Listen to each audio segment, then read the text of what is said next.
Bonjour, bonsoir, bienvenue à vous tous. Je m'adresse maintenant aux grands, non aux enfants de la terminale. Toutefois, si vous êtes curieux, vous pouvez toujours me suivre, vous abonner si vous êtes nouveau, liker et puis partager. Mais je m'adresse là aux étudiants des facultés de génie, ceux des sciences économiques, etc.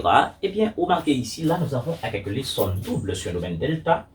D'accord, de x carré, y carré, de y. Maintenant, le domaine delta est décrit pour tout copier y de R2. On a x positif, y positif. Et ici, on a x carré, y carré inférieur ou égal à 4. Et bien là, d'abord, ça c'est le domaine cartésien. Ici, nous avons une fonction f de xy ici qui est égale à f de xy qui est égale à x carré plus y carré. C'est une fonction de variable, vous êtes d'accord? Maintenant, regardez la fonction qui est là, se trouve également dans le domaine. Pas de souci.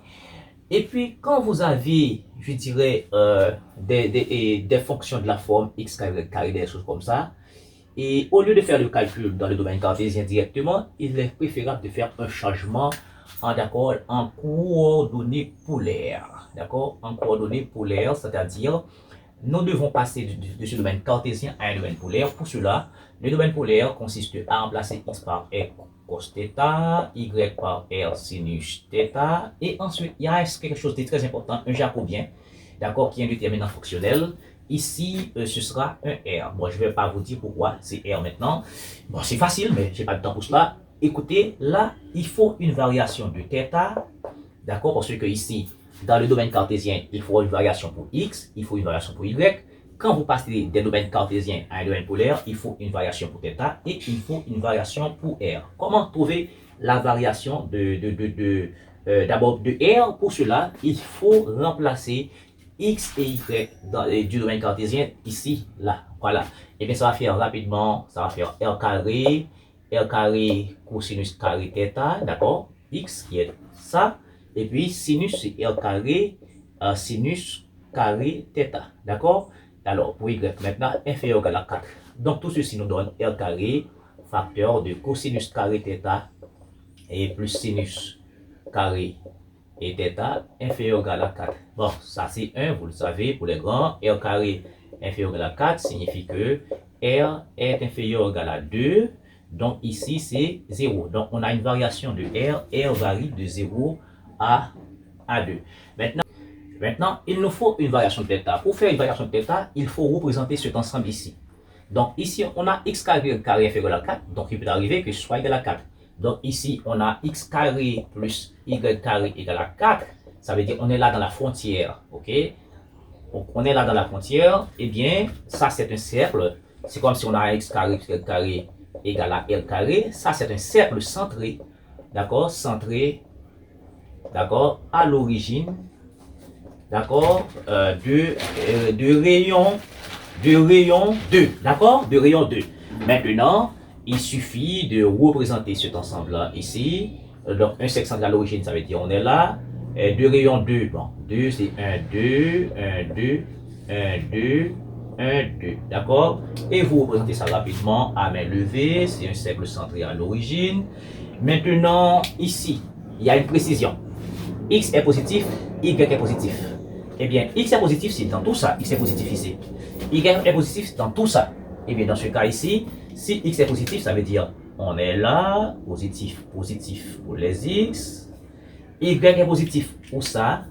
On est là pour Y positif, par exemple. Y est positif, c'est et tout ça ici, positif. D'accord, positif. Donc, vous remarquez que ici, j'ai assuré 2 fois ici. J'ai assuré 2 fois ici. Donc, si j'ai assuré 2 fois ici, donc notre domaine, ici, on est là, ici. On est dans cette partie du cercle là. Donc, dans le cadran supérieur droit. Eh bien, ici, on est d'accord que si on prend un θ ici, donc θ va parcourir de 0 jusque là. Eh bien, 0 jusque là, c'est 0 à pi sur 2. Donc, θ varie de 0 à pi sur 2. Maintenant, on sort rapidement du domaine cartésien à un domaine polaire qui est décrit par r et θ, où θ varie en 0 pi sur 2 et r varie en 0 à 2. Si tout faire cela, on va commencer par faire. Maintenant, on va passer au calcul. Mais les calculs seront quoi? Le domaine delta va changer en domaine D, un domaine D, mais ce domaine-là est le domaine polaire. Dans ce cas, on va avoir ici la première intégrale, c'est pour x, donc ça va être représenté par r. Donc r varie de 0 à 2, et puis θ varie de 0 à pi sur 2.